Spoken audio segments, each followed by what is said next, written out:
to. Am I doing it? Welcome to the Snowies Camping Show. This is Lauren with Ben today. How you going? I'm good. I wonder if we should start it like that just for something different.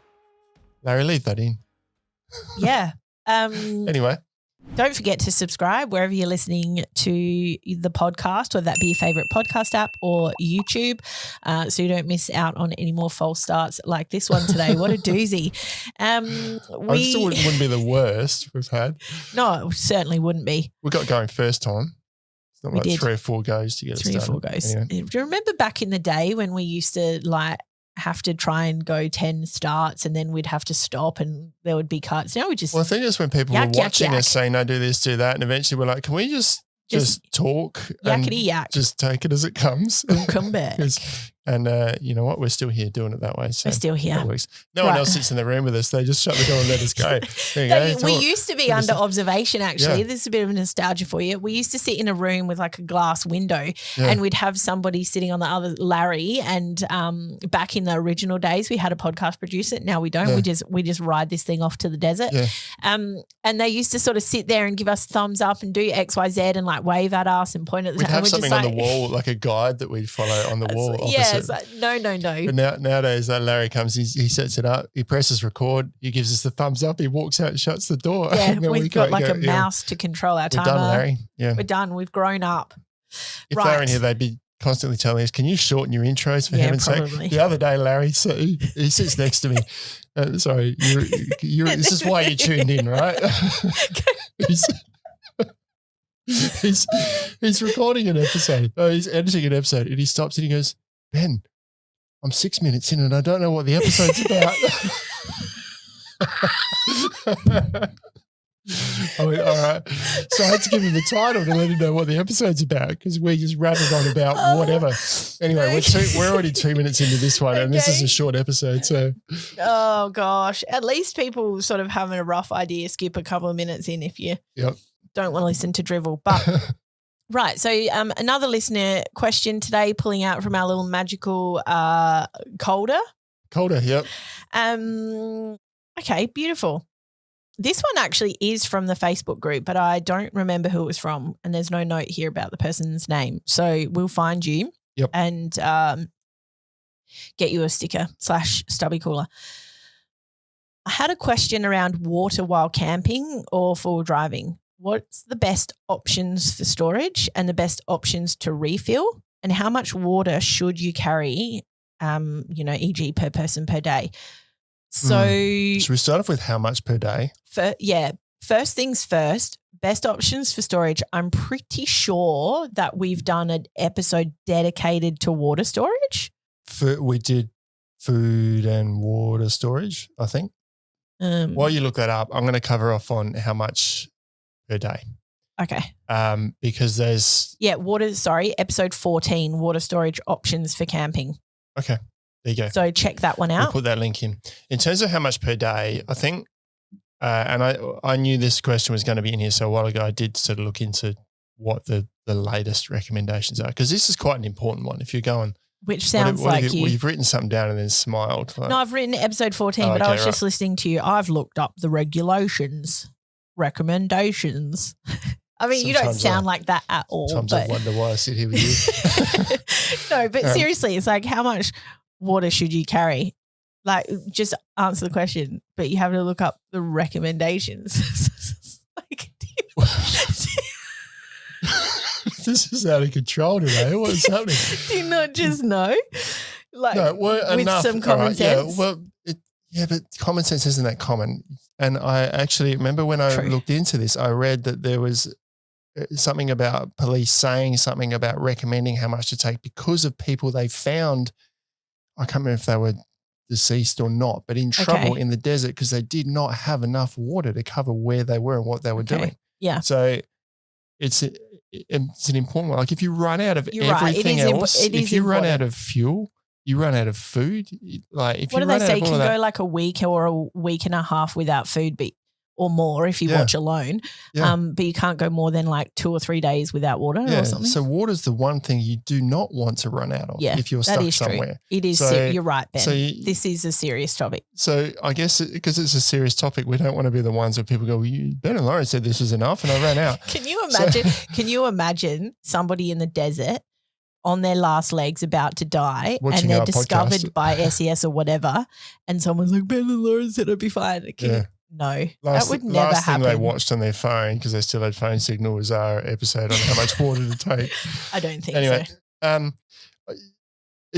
I think it's largely dependent on the individual. My wife, for example, is like a camel. She'll not drink anything for ages and then just drink heaps and then go for ages without water again. And she's okay like that. I need to drink all day, especially when it's hot. So I think if you're allowing, because there's drinking water and there's water that you use, and then you kind of want to have an emergency supply as well in case something happens. If you're just camping, we'll just talk hot weather because you need less when it's cold, much less when it's cold. I would think just for not doing too much physical exercise, just camping, you probably want at least 2 to 3 liters of drinking water per day. Yeah. Just to maintain your hydration levels. If it's hot, really hot, you probably want up to maybe 5 liters just for drinking. So that's per person. But in that case, also electrolytes, because if you drink too much water, you can actually put yourself in trouble. Yeah. Okay. So good to take some electrolytes with you.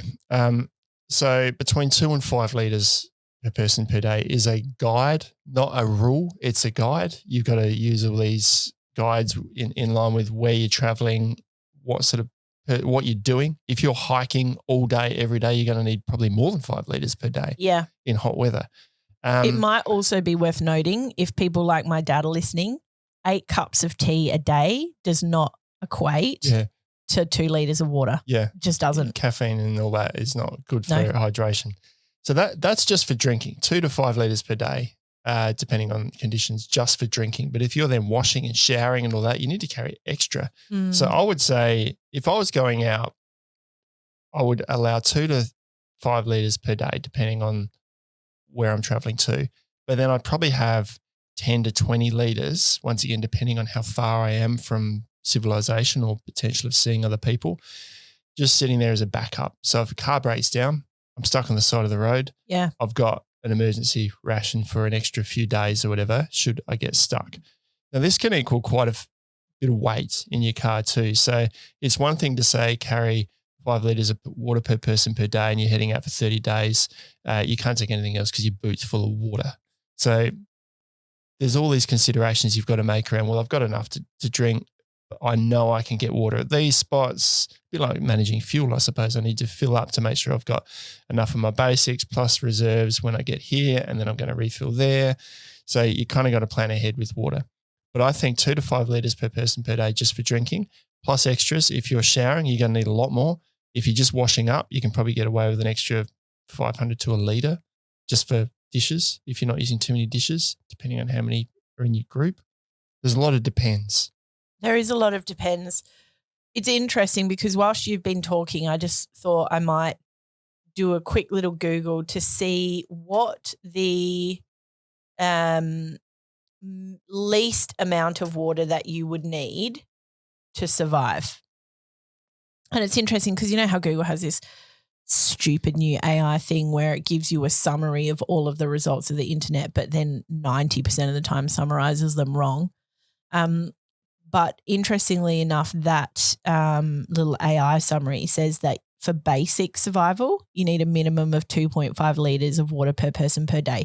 So I'm reading that and I'm going, I know most of the people in our office probably wouldn't drink 2.5 liters of water per day. So obviously that's not a survival thing. That's sitting down in the office. Yes, correct. But still, tell me, who do you know, or nobody would know, what am I trying to say? Words mixed up.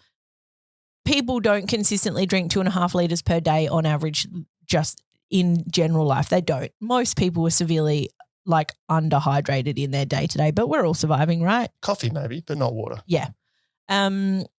So interestingly enough, doing a bit more digging, it says here 2 quarts. Can I just pause for a sec? Yeah. Because you had a dig at me for my research before. I did a bit of preparation before the episode. You're mid-episode going, oh, I need to do some research. See, it's weird here because they're talking about basic survival. Like if you're in the bush and you're lost, the bare minimum that you will want to consume to stay alive if you don't have access to food is 1.8 litres. I think that like you're talking survival there, like you're rationing your water to stay alive at 2 litres per day. And like the reason why I wanted to find out that figure because of what we're talking about, right, is like if you're going down to Robe to the caravan park. Robe is in South Australia, by the way, on the coast. Oh, yeah, right. So you're going a couple of hours away, you're going to a caravan park in a nice little seaside town. You don't really need to think about it because you've got taps, you've got mains water. If you're going out to the bush, you know, you're driving, say, 3 hours out of town, going to a national park, then obviously you need to consider the water for your drinking and your cups of tea and any potential cooking and dishes and showers if you're going to do that over the course of a weekend. But you don't really need to consider emergency water, right? Because worst case scenario, you just pack up and drive 2 hours home. Like it's not a big deal. Or you could probably go to a servo 45 minutes down the road or whatever. But it's like in those situations, even if your car breaks down, you're probably still in signal range. Yeah. There's probably still going to be people around you who are in signal if you're not. So when you need to consider emergency rations of water, you're really only talking about 4 trips where you go and whoop whoop. Really remote. And the chances of somebody passing you with signal or a satellite phone or a PLB or whatever is minimal, or you have a couple of days between it. There's no easy access for you to walk into. Do you know what I mean? Yep. That sort of thing is when, and so in that particular case, as you mentioned, what is really heavy, you don't want to just be carrying excess, you know. Yep. So then it's like, okay, well, if I'm going to drive, if my longest stint is going to be from, I don't know, what was the longest drive that you reckon you did that was really remote in your trip? Oh, we would have been 8 to 9 hours on some days. So without really passing any like towns or water sources as well? We would have gone, you would have gone through towns or somewhere you could get water if need be. So So maybe like, I mean, we weren't remote. Oodnadatta Track's super remote, but it's very highly travelled, you know. So realistically, like at certain times of the year anyway, you probably wouldn't, maybe 2 days max before someone passes you. We're talking like Gibb River Road or across the Canning and those sort of things where there is nothing for hundreds of kilometres, whereas on the blacktop it's a bit different and you're probably going to see another car go by. So these are all things you got to consider. Yeah. The other thing is if you are travelling somewhere, maybe, Victoria, New South Wales, sort of outback, and you might be near a river or Murray River. That's true. If you can take a water filter system because you know there's water there, it's just not drinkable, but I can turn that into drinkable in an emergency. So your emergency then doesn't have to be 20 litres of backup. It can be, I've got this to turn that water into drinkable if I need it, which is a much lighter way about it.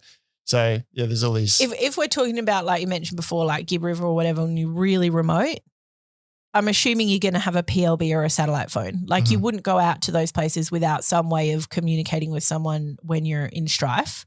And in that case, it would be a matter of common sense of, okay, well, if I'm stuck and I can't repatriate my vehicle and get myself back on the road and I do have to activate a PLB or I do have to call someone on a satellite phone to come out and get me, what's the maximum amount of time realistically that would take? And if that's maybe 2 to 3 days maximum that you expect to be sitting there without anybody helping you, then 1.8 litres is per person per day would be your emergency ration for that particular situation that you have in your car and you don't touch. And you would just account for that every time you are going to be traveling to a place where your emergency that's how you would calculate emergency water. Yep. But for day to day, exactly like you're saying, I would say 3 litres of water, drinking water, account for that.